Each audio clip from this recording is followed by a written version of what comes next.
We have the world champion Gukesh taking on Nodirbek Abdusattorov. Both of them have had this amazing rivalry against each other, and today they are facing off at the St. Louis Rapid 2025. This is the sixth round. Gukesh started day one pretty well after a loss in first round. He won two games, and then in day two he began with a loss to Sam Shankland, a draw against MVL, and now playing against Nodirbek Abdusattorov. On the other hand, Nodirbek had a tough day one. He had only one draw and then lost to Caruana and Aronian. And then on the second day, he has picked up pace. He did beat Oparin and then a draw with Lake Wong Liam, and now we are here. So both the players in a little bit of a shaky form. Will be interesting to see who comes out on top, because when Gukesh and Nodirbek play each other, we always get fighting games of chess. The players are ready, a handshake, and Nodirbek is ready to roll. The first move he comes up with is pawn to d4, knight comes out to f6, knight to f3 played. And now Gukesh thinking about what kind of setup he wants to take. He goes for pawn to d5, and we have the London system here by Nodirbek. Very interesting choice. And let's see what setup Gukesh goes for. He goes for pawn to e6. The London system can be very dangerous if you are not well prepared against it these days. Pawn to c5. Knight comes out to d2. And now Gukesh plays bishop d6. This is a very good move by Gukesh, and Nodirbek takes on c5. So bishop c5 played. Generally, you don't want to give up your center, but here Nodirbek is opting for this so that later he can strike in the center with c4. Black castles, white castles as well. And I believe knight to c6 is going to be the natural response. Yes, the knight comes out. Pawn to a3 played with the idea of b4 and c4. Black plays a5, preventing the expansion with b4, and now pawn comes up to e4. They go knight to h5, bishop g5 played, and this is very interesting because f6, and now the logical idea might be bishop h4, bishop g3, but first he takes pawn takes d5. If you take on g5, the c6 knight is hanging, so Gukesh takes back with the pawn, and if bishop h4, there is knight f4, but still, whoa, Nodirbek goes bishop e3, and I'm very surprised with this move. Why? Because after bishop takes e3, pawn takes e3, you can see that the pawn here is a bit weak on e3, and Gukesh can actually latch onto it. He goes g6, maybe slightly slow. I guess queen b6 would have been really nice, hitting the e3 pawn and b2 pawn. But g6, knight to b3. He may want to go bishop g4 followed by f5. Queen comes up to d6. And queen d2. I like how this e3 pawn is just hanging there. Bishop to g4, and now bishop comes back to e2.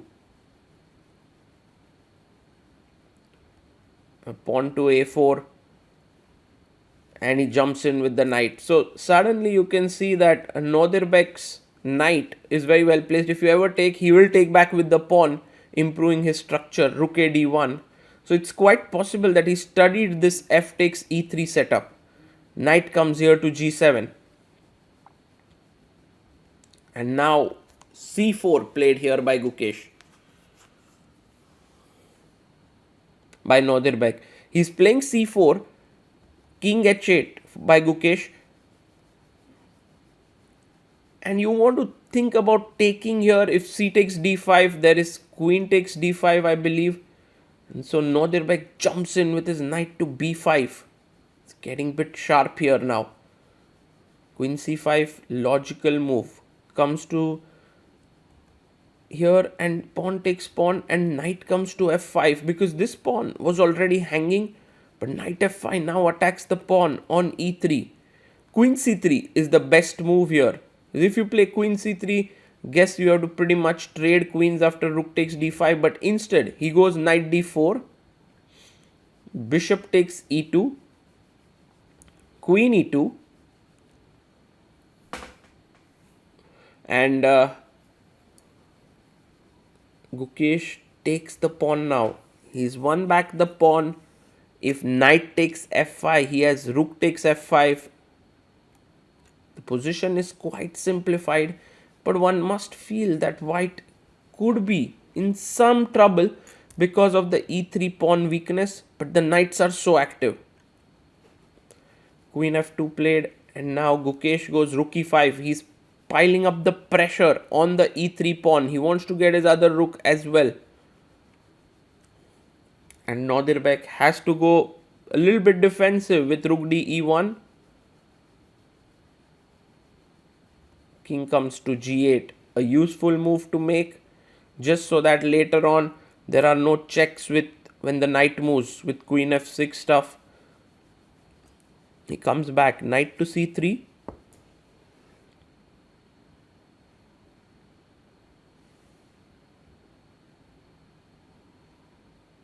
Takes on e3, knight takes pawn, rook takes pawn, rook takes knight, queen to d4.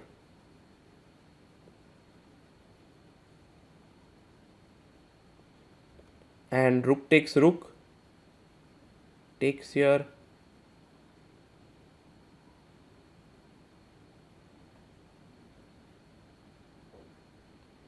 And he takes back with the pawn.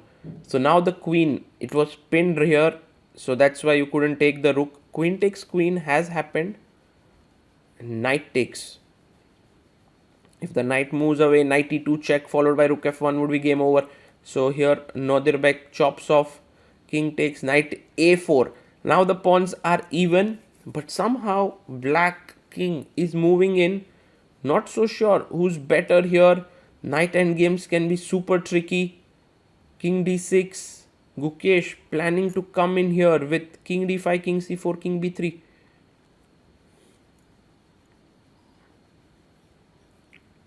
Both players have to be careful not to overstretch. King d5 and now knight to c3 played. And Gukesh gets his chance now. He wants to get in.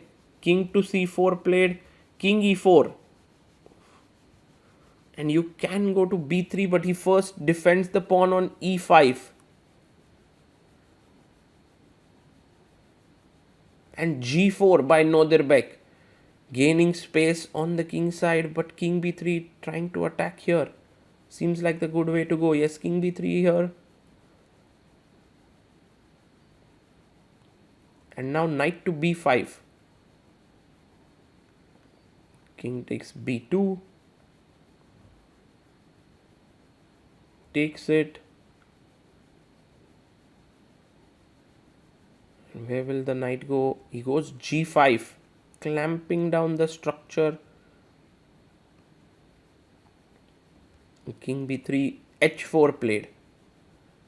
So slowly and steadily Nodirbek gaining some space. King a4. Knight d6. He's trying to come on to the b7 pawn. And Gukesh goes pawn to b5. He's pushed his pawn. And now Nodirbek's only move is king d5 or else he'll lose. He finds it. King d5 on the board. And Gukesh goes knight a5. Again, king c5 only move. If you take here, knight c4 is game over. You trade and black wins.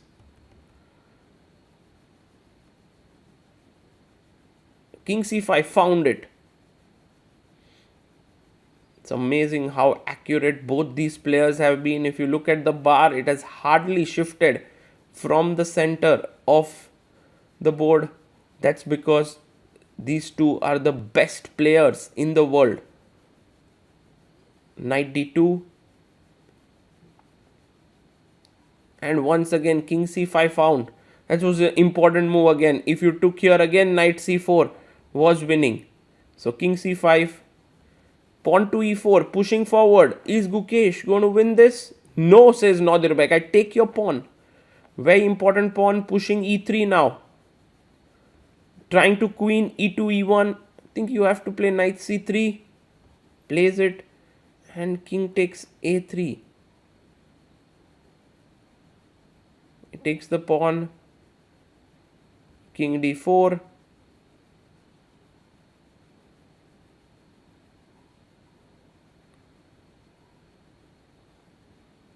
And goes king b3. Knight comes to e2. And Gukesh saves his pawn with knight to f1. King d3 blocking the black king's path towards getting closer. And he goes king b4.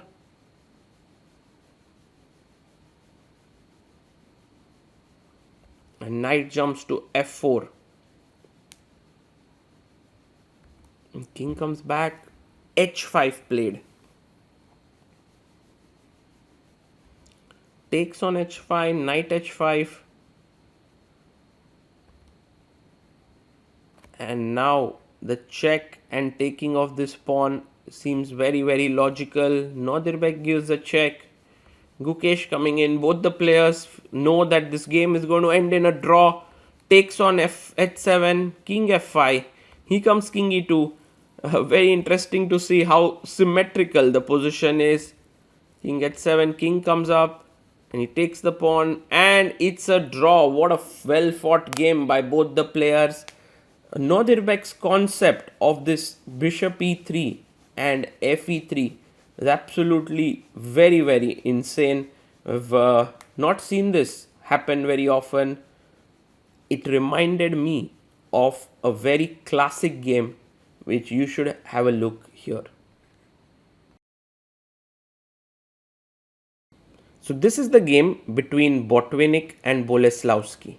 It started off with e4, e6, d4, d5. Botvinnik played knight d2, c5, pawn takes, check, knight c6, and players developed all their pieces.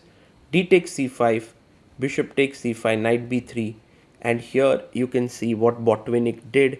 He played the move bishop e3, and this was quite a shocking move at that point because the e3 pawn was as weak as what Nodirbek had in his game against Gukesh.